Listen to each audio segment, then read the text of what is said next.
Hello, and welcome to another episode of the William Branham Historical Research Podcast. I'm your host, John Collins, the author and founder of William Branham Historical Research at william-branham.org, and with me I have my very special guests, Martin and Sarah Johnson. Martin, Sarah, it's good to have you and to let you share your story to the world. We've been chatting a little bit through email, and some of the things that you're talking about is I'm aching to hear more. I know the listeners will be too. So maybe if you could just tell everybody a little bit about yourself, and then we'll get into the exciting stuff. Thank you for inviting us, John. We're very glad to be here on the other side of the Atlantic. So we are Martin and Sarah. We live on the south coast of the UK, about 2 hours south of London. And we were part of a church in London where there were lots of issues. We've heard lots of people tell their stories similarly.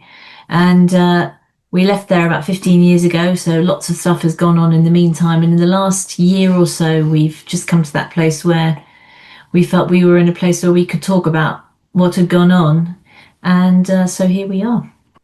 Yeah, and I think also we've been watching different things on YouTube and the like, and come across your channel and heard people telling their stories and the things that they've gone through, and also with you and your friends who you talk about different issues concerning the message. Although we weren't part of the message cult, we recognise as we've been hearing these things that what we were involved with was cultish at least, and some of the things rang very true. So it's that to listen to the programs and different people speak on the different subjects you've talked about has been very helpful to us to understand more of what we've been through, I suppose.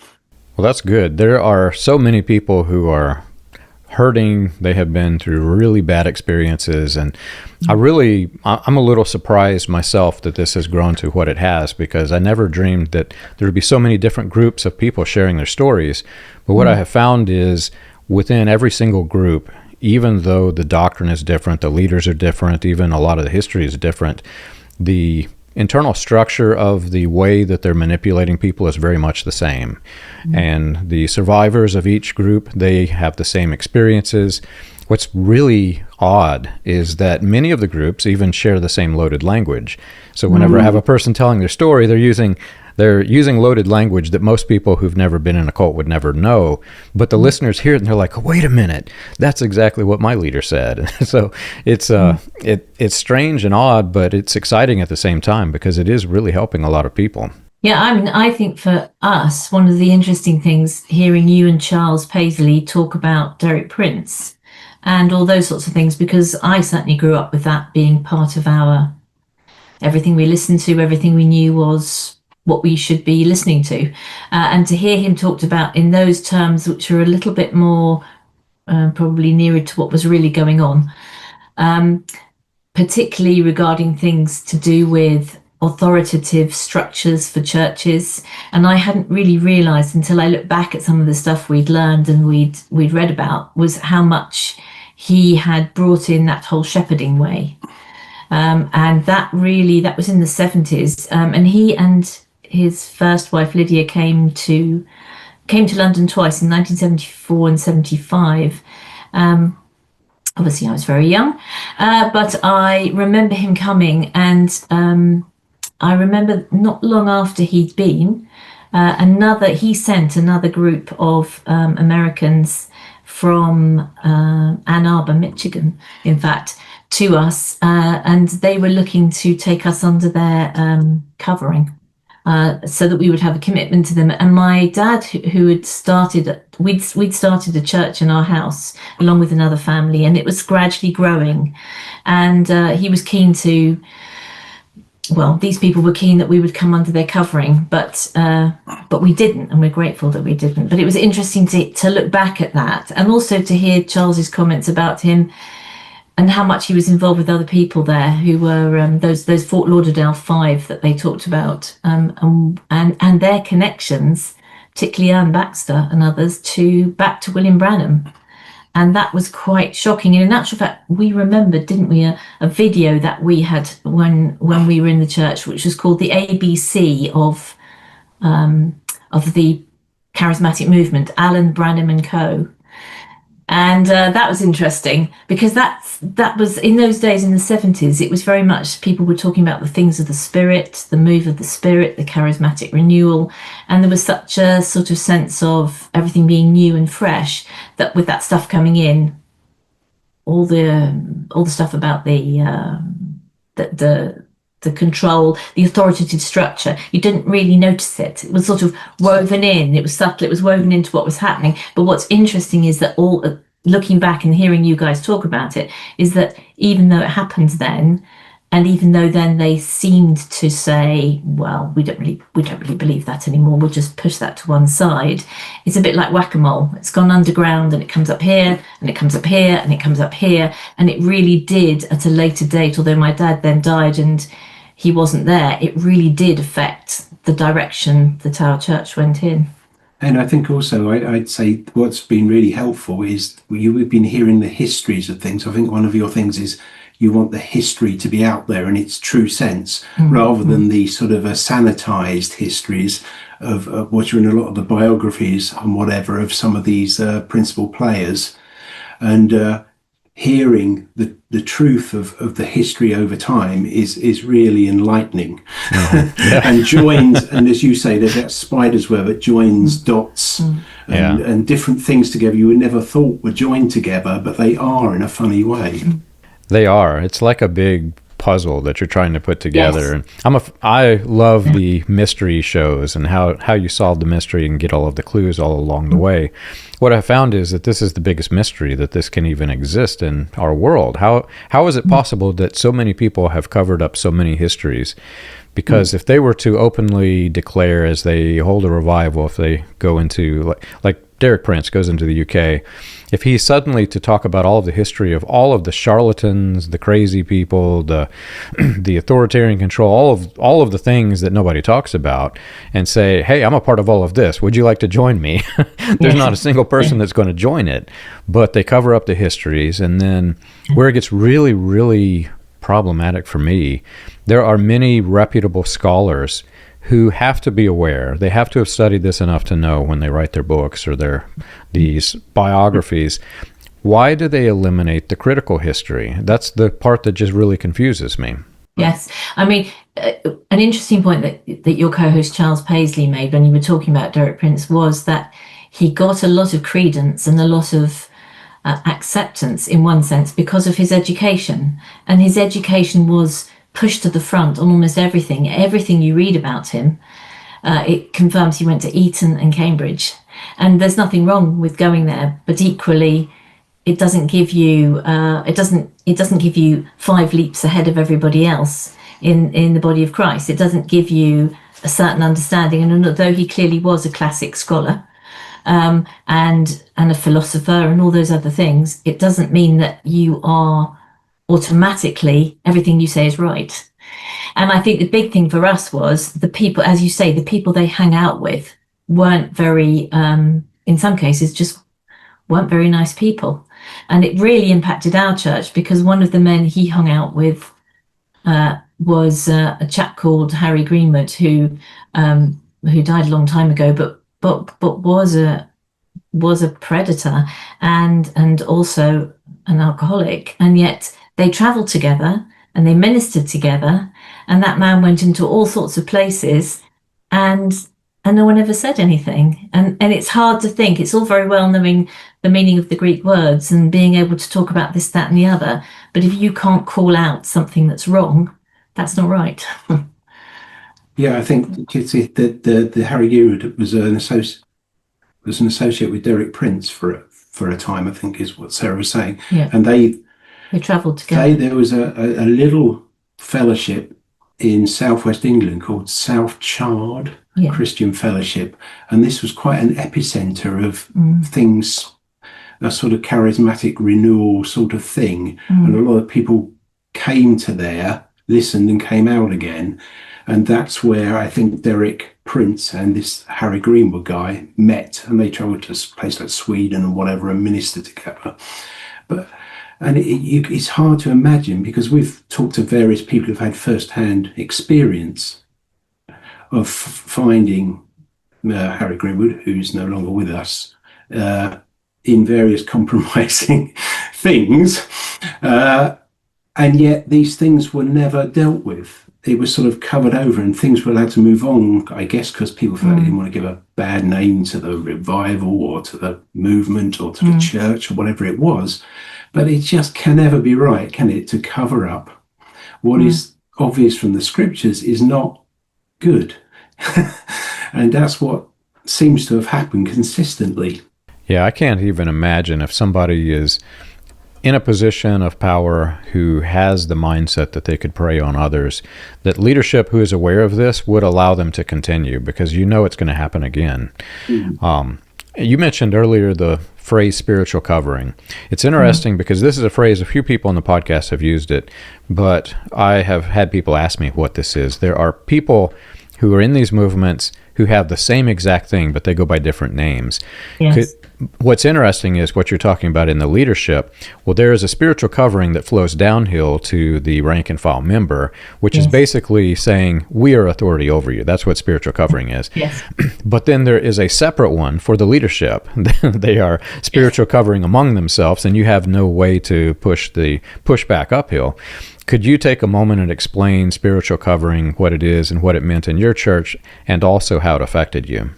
Yes, I mean, I think it's a really important issue, and I think it's something that's not really spoken about. In terms of how it affected us, perhaps I should go back and just tell a little of the story of how we started as the church. And so my dad decided, along with a few others, that they would meet in our home, and this was in the early 1970s. And so in that sense, there were just a few families, and there was no structure. We weren't part of the Baptist Church or the Assemblies of God or anything like that. We were just meeting in our home, but there were other people all around London doing what we were doing. And so the men from the church, or the leaders, or whoever it was, there was no particular name for them, perhaps just an elder. They were called an elder in those days. They would meet together so that they could share what was going on. They could help each other out, and so on and so on.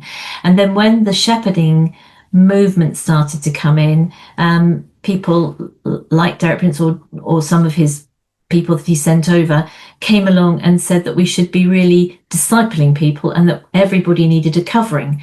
And I remember one of the leaders of one of the little groups telling me years after my dad had died that they had a meeting. A meeting was called in London. I'm not quite sure exactly who called it, but various house group leaders went along, and it was proposed to them that everyone should be submitted to one or other of someone related to the Fort Lauderdale Five. And it was explained to them that if you were submitted to this person, they were submitted to this person, and ultimately someone was submitted to someone in Fort Lauderdale. And this chap was telling me, he said, I wondered if your dad was going to say anything, because, this is not sounding good to us. We like this freedom. We've got freedom. We're not in a denomination. We can do what we want. We can meet when we like. We don't have to pay money to anybody. This is working really well. And there's this freedom. We can sing what we want, and so on and so on. And he said at the end of the meeting, Dad said, well, that's all very well, but I think it was Don Basham who was the head honcho. I don't remember, but he said, what happens if Don Basham is wrong? What happens if he asks you to do something and everyone's submitted to everybody else? Who says? It's a bit like having a pope, isn't it? And that's really was the crux of it. And so we didn't, and I don't think any of those house churches really did agree to go into their covering. There were several other people in the UK trying to set up those same sort of structures, but we never became part of it. But interestingly, as soon as my dad had died, then an American pastor who had been friends with this other predator from the UK came over, and he came over and started getting more involved with us. So in other words, it wasn't an overt, right, I'm now your boss, I'm now the one you're answerable to, you're accountable to me, etc., etc. He just started to come in and exercise a little bit of control here, a little bit of control there. And it's a very subtle thing, because, isn't it lovely? I would say, yeah, he started to exert influence, I would say, rather than put himself as, say, the apostle or some whatever other names some people use as their thing, he sort of ingratiated himself with the fellowship, and was a charismatic guy, no doubt about it, and was quite talented musically and that, and he could hold a crowd, shall we say? Yeah. And he said, I mean, he turned out to be a complete charlatan, but he was very clever. He was a sociopath. He was very clever at pulling people in. So it went from that sort of openness of people saying, right, I'm going to be your covering, to people then being a bit more subtle about it. And it almost is as if in these groups, it attracts people like that. It attracts these sociopaths, these people who have a strong need for control. And he claimed that he had been in Catherine Kuhlman's choir in Pittsburgh. He came from Pittsburgh, and that's where he received his anointing. But yeah, the sad thing was that really the people in his church, in his home church in Indiana, Pennsylvania, knew what was going on, but people seem to sort of be able to accept there's a certain amount of things going on that aren't quite right. It doesn't really matter if the man's really anointed. Really, that's the case, isn't it? Yeah, and I think also these sort of groups where people, I wasn't around when it was meeting in the house because I met Sarah later, but it was obviously a time where people weren't self-seeking, they were seeking the Lord. And so no one had an agenda to try and make a ministry or whatever in general in the fellowship setting. But the people, because there's no, people knew what they knew. Sarah's dad was obviously very knowledgeable. He read the New Testament in Greek, and, he was obviously knew his word. But these sorts of places, I suppose, are inviting to those people looking to gain authority or whatever, because it's a malleable sort of thing, and they can exert influence in different ways and gain more and more control, but in a very subtle way. And he was very good at befriending people. I have to say, I was one. He could spot someone who was vulnerable, and he would happily spend time what we would call now grooming someone, to get them to the place and start pressing and pushing to see what reactions he got when certain things were done. So he was a very skillful manipulator. But it was interesting that even before, as soon as my dad died in the early 80s, even before this guy was sort of on the fringes, and he wanted to come now we're looking back, particularly with what we know about trauma and all that other sort of stuff. Looking back, we know that he was in it for the long game. These people are in it for the long game. They're not going to rush. They're going to build their friendships. They're going to make themselves indispensable to you. They're going to control relationships. I mean, it's really quite shocking when you look back, and I think we look at all the other stories that we've heard. It's very similar with people like Mike Bickle, with people of that type. How they're in it for the long game. They build their relationships until they're really pulling all the strings, in one sense.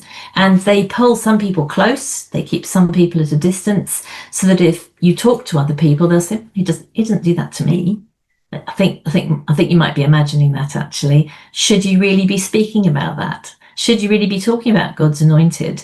And we moved from being just a little fellowship meeting in a home in a circle with the guitars out, to suddenly, after my dad had died, we moved more meeting into a school hall, which was the way those sorts of churches went. And then one day I came in, and instead of being in a circle in the school hall, all the chairs were arranged up to the front, facing the one man.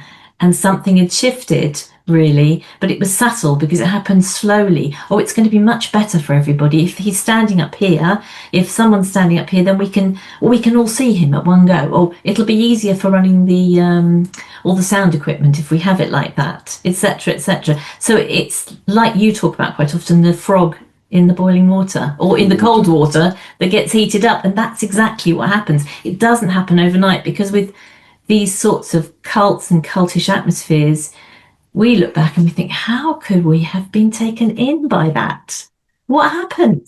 How we're sensible people. How could we find ourselves in this position? And yet we did.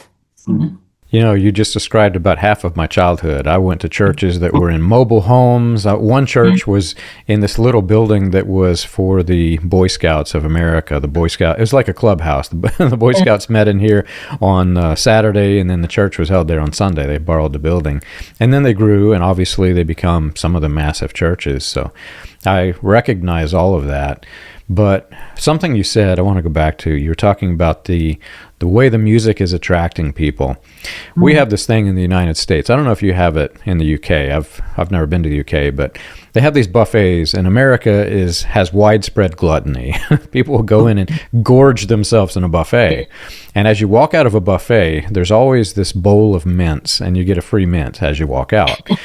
And people think that's just so a treat for them, but it's actually not. There's a manipulation technique behind this. If you gorge yourself and you go home and your belly starts to swell and you start to feel ill, you're going to remember that and you're going to associate that ill feeling with the restaurant. But if you take the little mint, the mint kind of soothes your stomach and it coats the inside. So then you feel good afterwards, and you associate the good feeling with gorging yourself, which is kind of funny when you think about it. Well, music has not the same effect on your stomach, but kind of the same effect on your mind.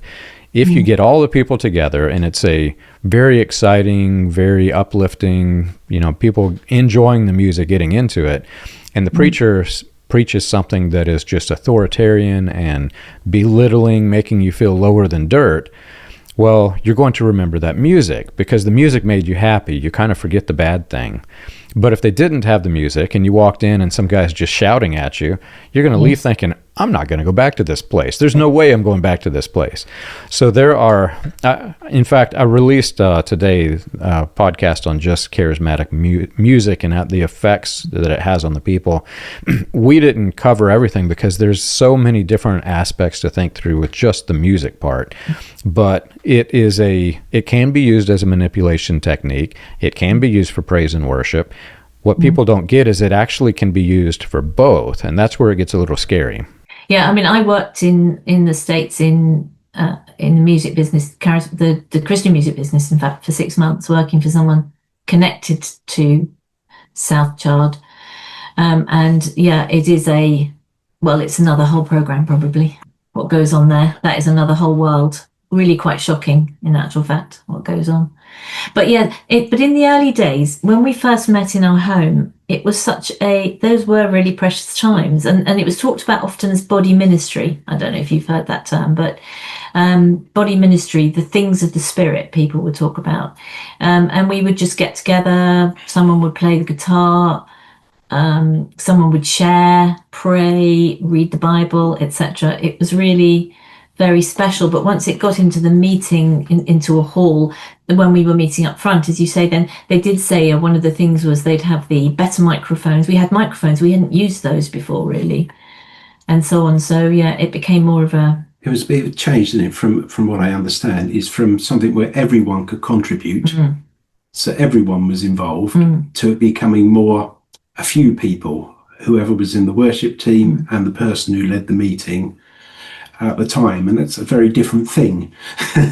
And so that, but then of course, once you've got someone at the front, then there's the opportunity to build leadership structures and things, and that was it. And I remember the first time there was a meeting when this American guy came along, and it was such an excitement in the fellowship at that time. I hadn't seen this guy before, hadn't met him, hadn't heard him speak, but everyone said, oh, it's the most godly man, it's the most amazing, charismatic man's coming. And there was a real excitement. I remember sitting in the meeting, and there was almost a sense of awe when he was in the room. It was quite unlike nothing else I'd had. And at that time, he was sort of giving sorts of, I guess you would call them words of knowledge. I don't know whether that makes sense to you, but, and he would point to someone and ask them a question and say something. And it was just like, wow, what's going on here? And then he pointed at me, oh gosh, stand up. And I thought, well, this man obviously can see through things, so there's no point lying. And he said, who do you say you are, and whatever. And I just, at the time, I was not doing well, and I just said, I'm weak. And he sort of looked at me and sat me down and stood me up later and sort of, he would say minister to me, but gave me a pep talk in a sense. But it was really playing. It was really playing with people in a sense, in a subtle way. Looking back on it, it was really manipulation that was going on.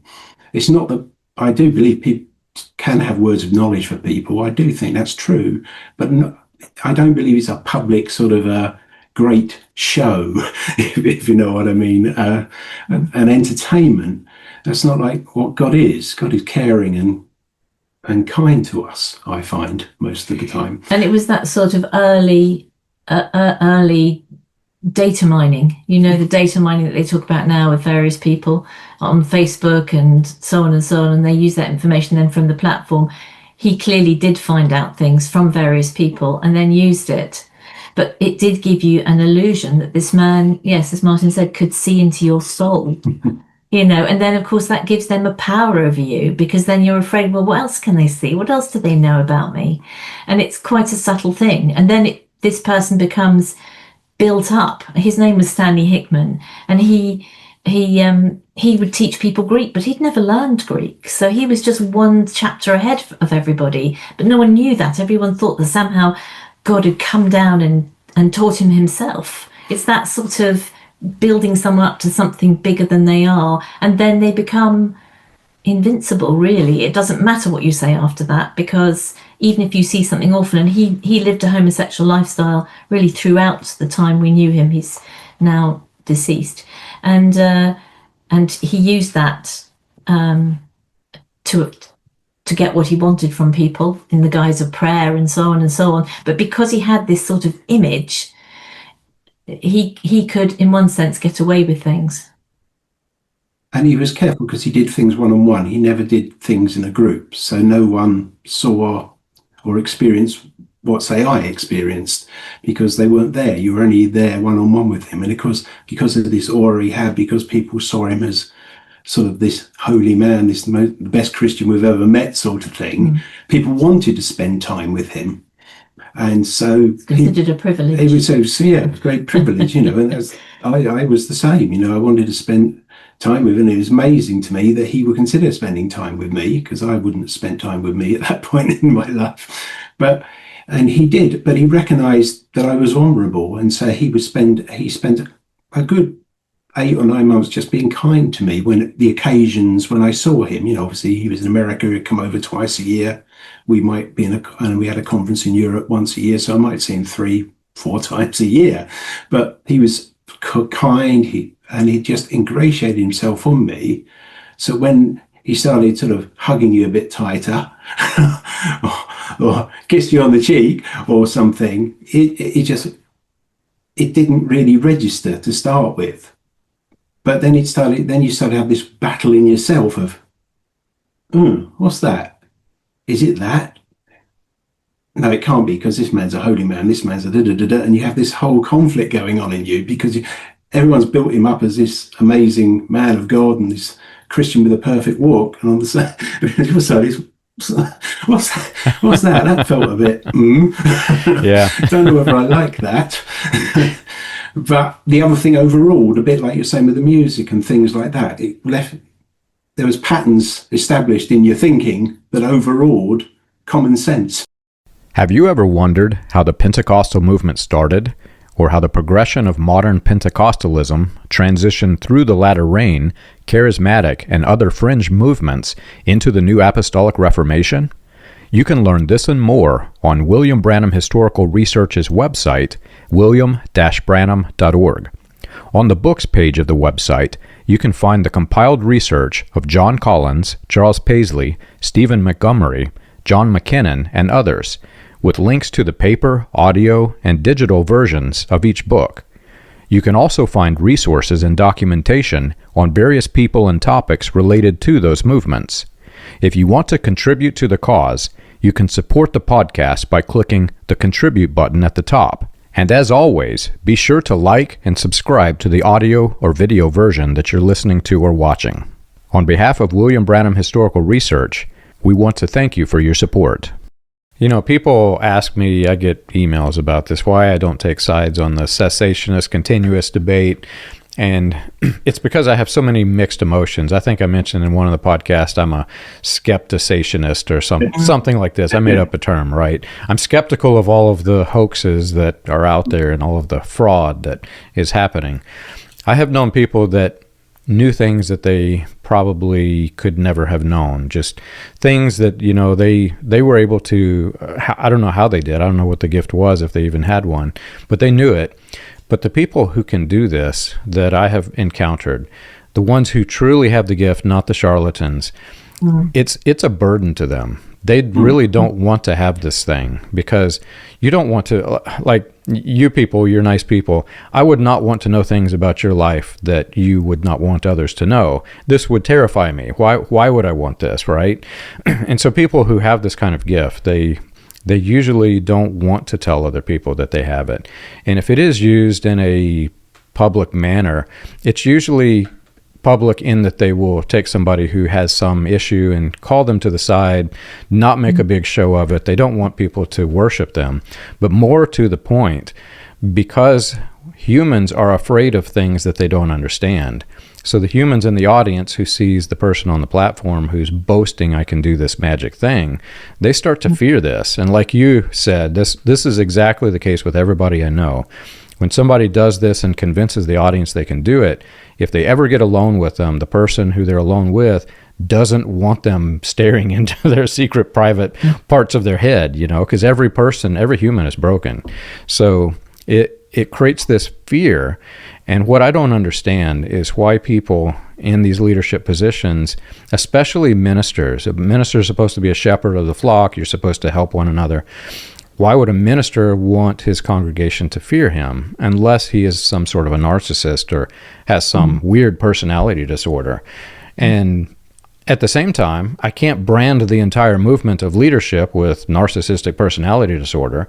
So I think there must be something else. This is either showmanship, fakery. This is something entirely different. Definitely, it is the case that it seems to us, and I've been, I've grown up in this environment, that there are the people who want to take control, like this chap, who get off somehow on having the control, and there are the people, of which there are more of them, who cover it up, who enable it because they see it and they let it go. So it's not just the people who are taking control, it's the ones who stand by and watch it happen and say nothing, and then become really involved in it because they've seen it and they should have said something.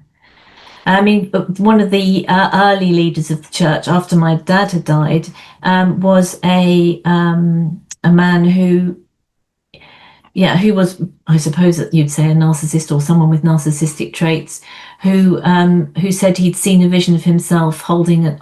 He told you of it. He told me, because I asked him how he became, because he was the pastor. He presented himself as the pastor at that time, and I said, "Oh, how did that come about then? How did you become pastor?" Because I had no idea. And he said, "Oh, I had a vision of me sitting on a throne with a scepter and an orb." Because I was such a young believer at the time, it struck me as odd, and I assumed that other people must have had that vision if they agreed with you. But he was the only one, of course, that had that vision, he would like you to think he had that vision, but I suspect he didn't. And it's just such a ridiculous thing now when you look back, for the wisdom that we have now, 20 years ago or whatever, but that's the way it is. But then he went on to, people push as hard as they can people push you as far as they can go. It's amazing how far leaders like that, you talked about some of the crazy things that William Branham said and did, but it's amazing how far people can go and say things and nobody challenges it. And that is very endemic in this day and age when there's not that balanced leadership. And he then went on, one time he was really shouting at me about something, and I'm just a member of the church doing my full-time job and then helping out in the church as well, because these churches run, of course, with mostly volunteers. And he was shouting at me about something, and something came up in me, and I said, why are you shouting at me? I did everything you asked me to do, and now you're telling me you want me to do something else. And he said, right, we need to have a meeting. And I thought, oh no, I shouldn't have spoken up. But actually something inside me just had to speak up. And we had a meeting with the other leader, and this particular narcissistic leader, looked at me and said, well, I just want you to know I'm like Jeremiah the prophet to you. And you've talked about people who say they're Elijah the prophet. This guy said he was Jeremiah. He said, I can tear you down if I want to, and I can build you up if I want to. And standing there right beside him is another leader who knew very well that what was going on was a load of nonsense, but he said nothing. And that goes on a lot. And people get away. Well, they don't get away with it because they'll all stand before the Lord one day and give an account. But people don't want to say anything. And eventually, this American chap, Stanley Hickman, coming from Indiana, Pennsylvania, from a church there which was then called House of Yahweh, he came over and he said, right, we're going to sort this out. This isn't right that this man's shouting at people. And he told him he had to leave. But in actual fact, what was happening was one narcissist was being replaced with a much bigger narcissist. And that's what we also didn't see. Looking back, it seems so ridiculous that we couldn't understand that. I mean, he did it also in such a dramatic way, because I knew him at that point. He called me, and the American guy, he'd done a conference series and then left and gone back to America. Then he called me and says, I'm coming back, but I don't want anyone to know. And I thought, well, okay. So I picked him up at the airport and put him in a hotel near where the meeting was. And so we were having our normal, I think it was a Wednesday meeting, And he was at the back of me, and then he just walked into the meeting totally unannounced. This American visitor from somewhere else. You can imagine the drama. And he's creating a dramatic atmosphere, so that people are off their guard already, and then they're open to whatever. And of course he confronted the guy in a very direct way, making it seem like he was the goody, when it was really it was like the beast kicking out the antichrist or whatever. It's just one bad thing for another. But he knew how to manage things and be dramatic, and that it was But I think the thing that's really struck us, particularly, we've gone on to train I have as a therapeutic foster parent, and I think we understand more now the impact that these have on, and we can look back and laugh a little. We look back and we think, and it was a dramatic day that day, and the things that happened, and the shouting and the toing and froing. But in actual fact, at the heart of all this, there are people who suffer terribly. There are people whose lives have been really impacted by what's gone on. And I think that's something we feel very strongly about. And for example, this chap coming from this church in Indiana, the elders there, all the elders who had good jobs, it was small town USA in one sense. It's Indiana, Pennsylvania. So they all had jobs which were they were school teachers, and I don't know, in the small towns in USA, it seems there's quite a lot of hierarchy in one sense, and they had good jobs, and I don't think they wanted, it was too much really to recognize what was going on, but they would be at our conferences. We had conferences for all the churches. There were churches around the world, about four or five churches in total. We would have conferences in Europe in the Easter times, and this man would be there praying for young men, or praying on them, preying, in his prayer time. And there would be young men queued up outside, waiting to see him. And yet there's me, fantastic. We've got, here's the man of God, and we're going to, it's lovely. They're all queuing up to be prayed for.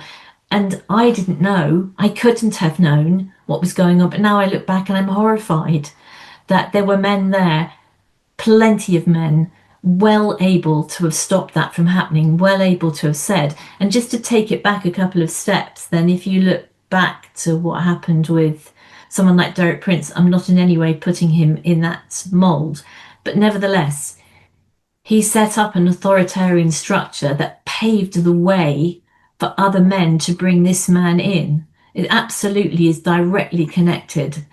we haven't touched on any of the deliverance and all that sort of thing. That that's another subject, but this whole way of this shepherding thing has a lot to answer for, because it was never really publicly discredited. It just sort of went down quietly, or we're just going to quietly move away from that. But in actual fact, that way of thinking, that way of giving men a lot of credence, a lot of authority, a lot of power, which couldn't be questioned, then set up the way for these men, and in our case, this particular man, then to come in and really take control. And really, throughout the entire time he ministered in the UK, which is over 40 years, he was obviously just a charlatan. And it's never just that one thing, that once they've got control, it's not just about what goes on in the prayer room, which was clearly abusive. It's all the other things that they're doing, all the other type of control that they're having over everything, over people. I mean, it might be a good point to mention what he did to us when we met in the fellowship and we married, and we'd asked him to marry us, but hey ho. But he saw us a few times before we were getting married, and he was sort of counselling us, if you call it that. Briefly, but go on, sweetie, if you want to speak about that.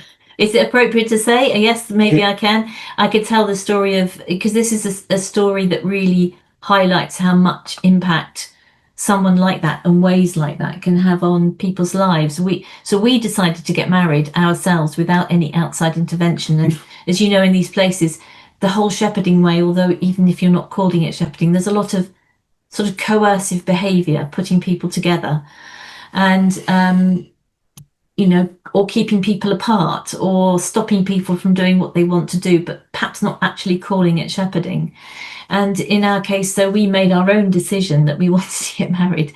And so we didn't really have any proper counselling. Not from him, no. We had from the UK pastor, but it wasn't counselling, it was just rambling. Just rambling. It was just rambling. It was nothing to do with anything that matters. When people get married, they need to talk about all sorts of important things.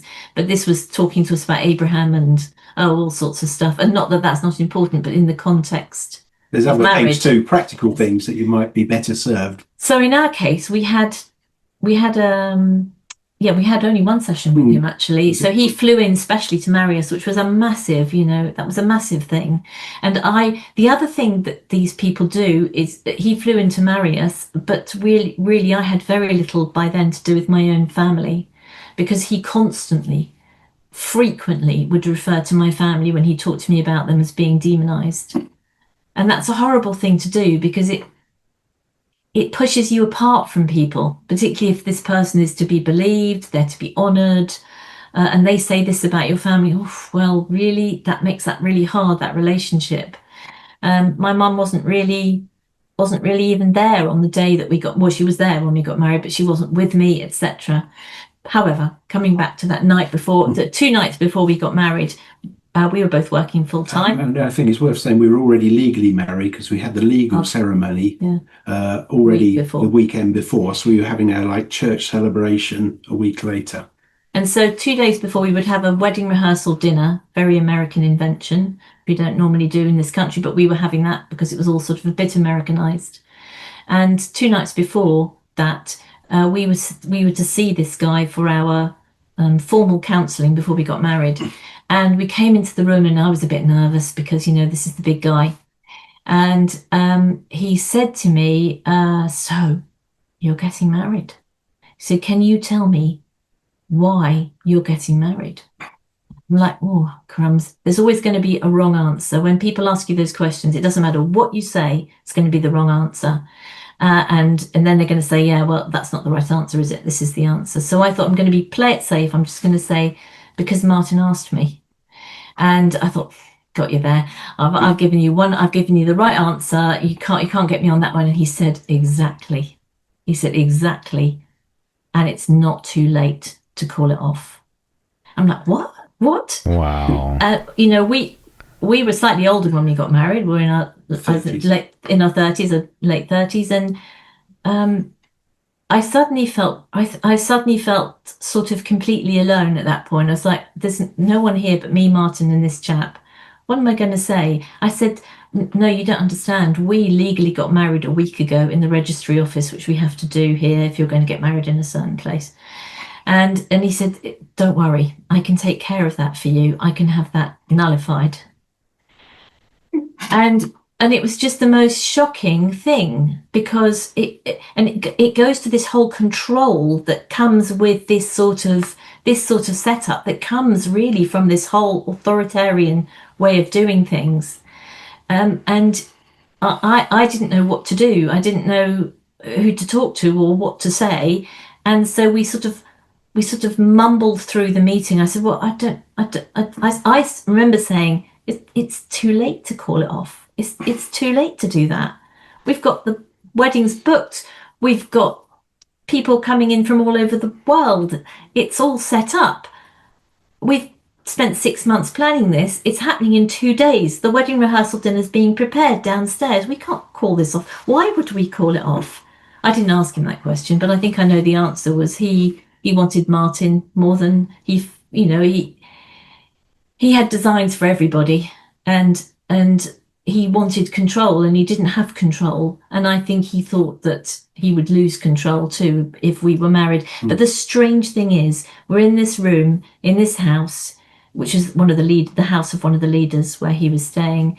And he says these things, and it's really shocking in that moment, because it questions everything you think. You're about to commit your life and your everything to this person. And he's saying, well, should you really be doing that? Don't know. And that's a horrible thing to do, where I was thinking it was going to be a talk about all sorts of things I could imagine. And then he just I think he thought, well, I've tried, shrugged his shoulders and said, okay. And then off we went. I think he left us in turmoil. We were in turmoil for about 24 hours, and we couldn't contact. We didn't really have mobile phones so easily accessible then. We couldn't really talk to one another. But when we finally talked to one another, we got settled that that's what we wanted to do, and we got over it. But it was a mind game. It sent us into turmoil. What's going on? And in my mind, does Sarah really want to marry me? I don't know what Sarah was thinking. There's all these things going on, but simply because he's stuck. He's playing his game, his power play, and it's just wicked stuff. And his wife, and the sad thing is with all these situations that the wives are part. Well, not all of them, of course, but in many cases, the wives of both the protagonists, as it were, the main game players, and the wives of the enablers and the cover-uppers, are in on it. They know what's going on. And then she said to me the next morning, I tried to talk to her, and we're getting married 24 hours then. I tried to talk. She said, well, I didn't really think I loved him when we got married either. I questioned it anyway. And she left it at that.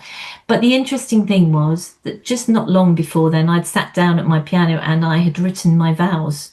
And I'd said to him when we had the rehearsal, I've written my vows, and someone's going to play them for me. I'm going to sing them. And he controlled everything. He controlled every detail of the service.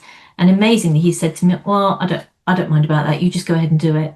And that for me was a good thing, because he didn't have control of it. But it did send us into turmoil. We got married. He married us. And then we went off to the States for our honeymoon, part of which was attending the summer conference, which is the funny thing that you do. You do those crazy things and you look back and think, what was going on? What were we thinking? But really, it's the old frog analogy again. I'm sitting here almost at a loss for words. I can't believe somebody would do this to you. My grandfather married my wife and I, and my wife looks down at this, but I'll tell it anyway.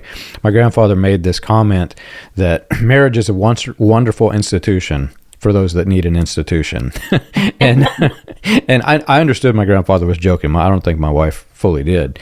So there was some humor there, and he was my grandfather, but I can't imagine if my grandfather had have said something like this.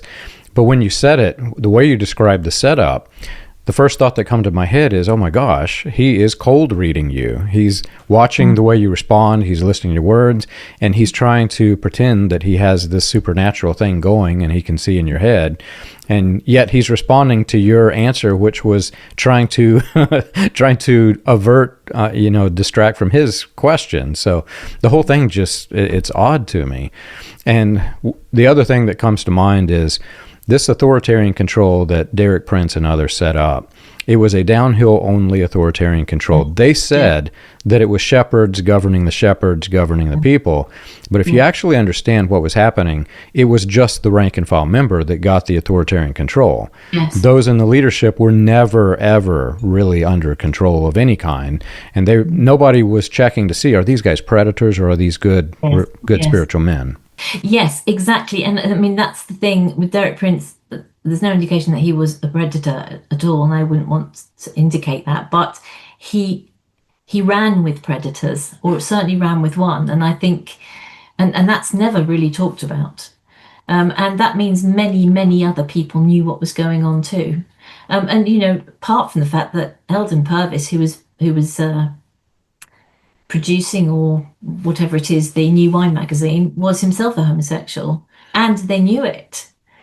And I've got lots of Derek Prince stuff that was produced in the early 2000s before he died. That's reproductions from those articles, which are slightly changed around a little bit, but it's still the same flavour coming through. And I think it's a sad thing with people like that. They could have stood up and taken a stand, unpopular though it might have been, for the truth and to protect people. And you know, that man, Stanley Hickman from that church, when Harry Greenwood brought him into the country first, it was on the pretext of ministering at children's camps. And I was a leader at the children's camps, and it wasn't until the truth started to come out that I remembered the times when people would tell me that how kind Stanley was, because he would take the little boys to his bedroom to minister to them because they were homesick. And I thought, wow, how kind. And now as a trauma-informed therapeutic foster parent, I can only see one thing. And I think for us, you know, one of the most disappointing things was when eventually things became so much that Stanley was exposed, and the American Fellowship had to take action and removed him as pastor, and in effect paid him off to go and move away. How this was dealt with in our fellowship was just really difficult, and ended up with us leaving because we were asked to. In effect, victims were made the troublemakers and put off because they sort of made an announcement in the fellowship, but we were digging around and we were finding out all kinds of things, and it was nowhere near a big enough statement to say what had gone on. And so with great fear and trembling, we asked for a meeting with our leaders. There's two of them. And we just said we're really concerned that people, one, didn't really know the truth of what's really been going on for so many years. And we think people need an opportunity to ask some questions if they've got them. You know, and thirdly, we think we probably need someone to come and help us with this, because we've been under the sway of this man for 40 years. So that was our 3 little points: a clear announcement, opportunity to ask questions, and get some help. And that was seen as almost incendiary when we presented that. So the first time we asked them that in the meeting, they said, we need to think about that and we'll come back to you. Well, they didn't come back to us. Eventually we prodded them, and we had another meeting, and they said, well, would you like to change your minds about what you said? Was the first thing he said. And he said, no. He said, can you tell us again? So we went through the whole thing again. And it was really notable, the change in their attitude. You know, one of the leaders was the one who shared the gospel with me, and I got saved through, and I would count as my best friend. Mm-hmm. And the other guy I would have counted as a friend too. But suddenly it was like there was a chasm between us, and all that affection had gone. It was that cold.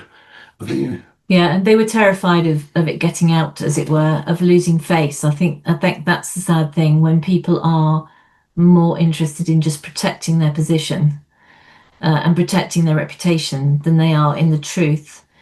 And you know, we spoke to them very, very from our hearts, but they did say, you know, it was that old. You know, people talk about DARVO, you know, this deflect, attack, reflect, and so on.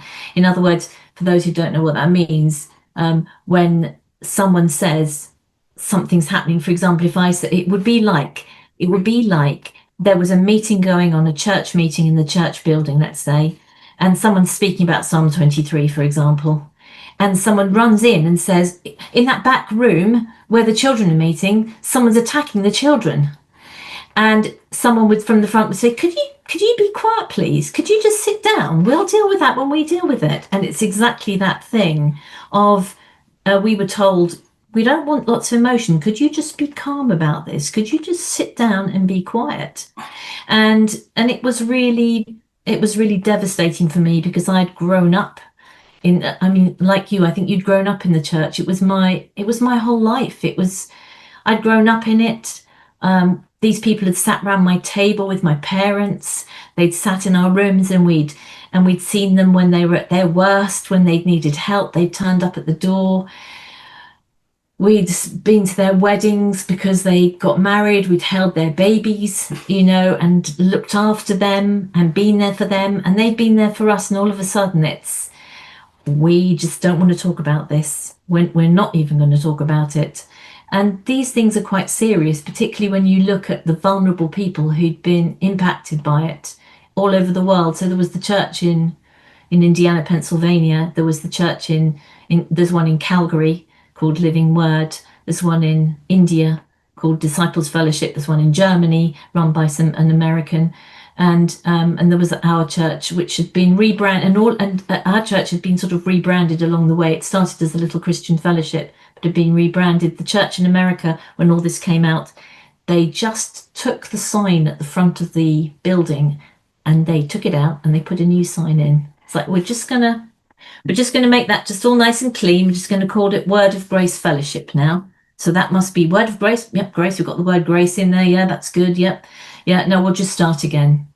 And you can't do that, really. You really can't do that. This is. I guess that's our concern, is that there are people out there, especially young men at a time, who experience varying degrees of unwanted attention from this man, who've probably been traumatized and hurt by it, and maybe not found their voice to be able to talk to anyone about it.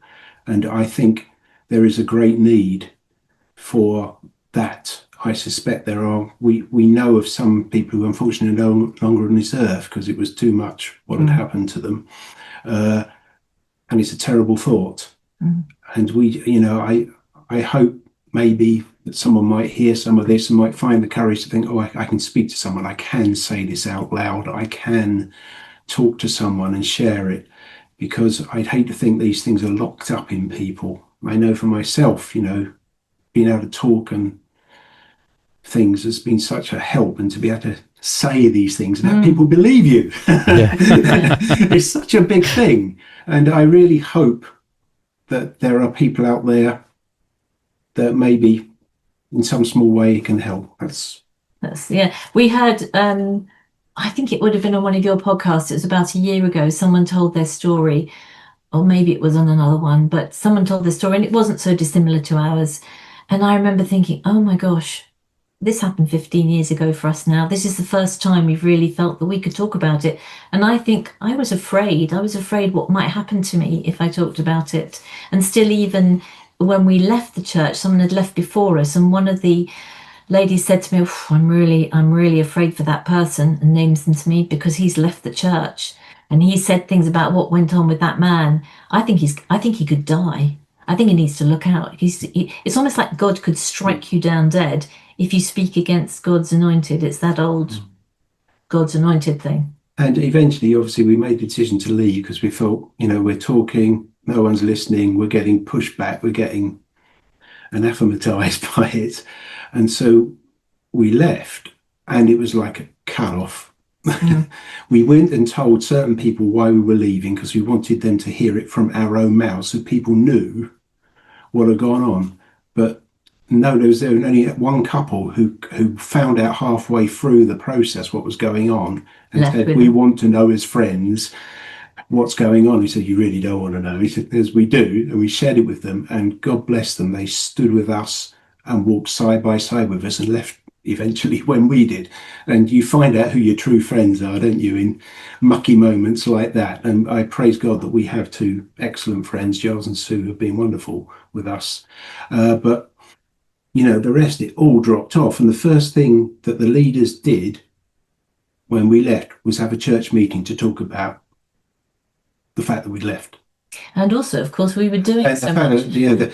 about 75% of what happened in the fellowship was for Sunday school, youth group, worship team, various things, opening and shutting the building, all kinds of things we were doing. And we had all the church equipment and everything. It was wild. But we couldn't do it. You just got to leave. Sometimes you got to say, this not going to happen. We've got to go. We did. We sent you on a copy of the 4-page letter they delivered to us while we were having before we'd left, and while we were having it was a worship team practice at our house. So everyone's in our house. It was quite full with people. There's a ring on the doorbell, and at the door is the pastor. I call him that in the loosest possible sense because he wasn't, and he'd been put in place by the predator anyway. And he stood at the door and he just handed us a letter and said nothing, and we just didn't. And he just walked away. And so we opened the letter, and in the letter it said, we don't like what you've been saying to us. We don't think you should be saying it. And he said, oh, yes, it's a serious error to put. What did he say? Anyway, it says, we believe it is a serious error to put care for hurt above care for the truth. Which is strange, but and also that it was laughable that we should be asking for someone independent to come in. It was laughable and offensive to them. And so, in actual fact, the funny thing was that I glanced at the letter, and that was 2010, so it's 15 years ago. And then I glanced at the front of it. You read it, I think, and I couldn't. I said, "What does it say? What does it say? I can't read it." And you told me, and it wasn't until about a year ago that I actually read the letter. It just was that I read it properly, because it's so hurtful when people do those things to you. The people that people that you've loved, and you thought loved you. So it's really sad. But being able to speak about it and be able to speak and say, "This happened to me, but God has been faithful," that's very freeing in itself. Yeah, absolutely. And I'm so glad you're free. I know that hearing this story from other people who are going through similar things, it will give them some courage to step out and be free. So thank you so much for sharing this with us. There's so much more we could say. It's really great. And we're grateful for the opportunity, to sit and do it. We just felt we've listened to a lot of your shows, and we thought we could imagine speaking with you and having a free conversation. That's been very much it. So thank you very much. Awesome. Can I share one more little thing? While I was putting down some notes as to what we might say, I was reminded of, we've worked as therapeutic foster parents and trained a lot with how to help children who've experienced significant trauma and so on. And one of the things I was reminded of was two things. One of the ladies you spoke to, I believe, is a therapist. She talked about post-traumatic growth. And we certainly experienced that sort of post PTSD, post-traumatic stress disorder. I wouldn't say we were diagnosed with anything particular, but it does take a toll on the way you think and the way you trust or can't trust people because of what's happened. And we had a young child with us, a young person with us for a while, and we saw a clinician with her. Particularly because of what she'd experienced. It was terrible neglect and abuse and so on and so on. And she really couldn't talk about it. And I said to the clinician, I don't think this is a good idea. We shouldn't be having these sessions. What are you going to talk about? I was a bit nervous. And she said, and also as a Christian, I was a bit nervous where we were going. And she just said to me, there shouldn't be anywhere in this young person's mind that they can't go. There shouldn't be somewhere that's so dark that we can't shine light in it. And that was really helpful. So we sat round a table, and this child was shut down. She learned to trust us, and it was really a beautiful thing, wasn't it? And it taught us so much. We felt that God took us through that with her to teach us ourselves. And the clinician, we sat on beanbags around a table, and in the middle, she draws a picture of a heart, and she colours it in red. And she says, "This is your heart," she says to this young person. "And because of the things that have done to you, each time something was done to you, you put a barrier around your heart." So she's drawing a square around the heart so that when people try and come near you and they want to love you and help you, they can't get in because there's the barrier there. And that was really interesting. And then we're talking, the little girl's just sitting there. And we get to the end of the session and she said nothing. And she said, "Is there anything you'd like to say before we finish?" And this was before we started doing play therapy and so on with her. And she took a big black marker from the table and she went to the heart, and she did a sort of like a thunderbolt, a zigzag line through the heart. And she looked at us and she said, "Heart broken." And in that moment, it was just so moving to me that she could express something like that out of nothing. It felt like she was just, this is a child who was punching holes in the walls, punching through the plasterboard in the walls. Such was the pain of what was going on inside. And she did come to know the Lord as well. And that was a wonderful thing. And I think we're reaching out to those who have been heartbroken by what's been done to them. And often people don't really talk about it, or they brush it off. But we'd just like to speak about the faithfulness of God and the love of God in rescuing us. And thank you for the opportunity. Well, I'm glad you shared it. Like I said, it will help many, many people. Thank you so much for doing this. Well, thank you. Well, if you've enjoyed our show and you want more information or share your story, you can check us out on the web. You can find us at william-branham.org. For more about the dark side of the New Apostolic Reformation, you can read Weaponized Religion: From Christian Identity to the NAR, available on Amazon, Kindle, and Audible.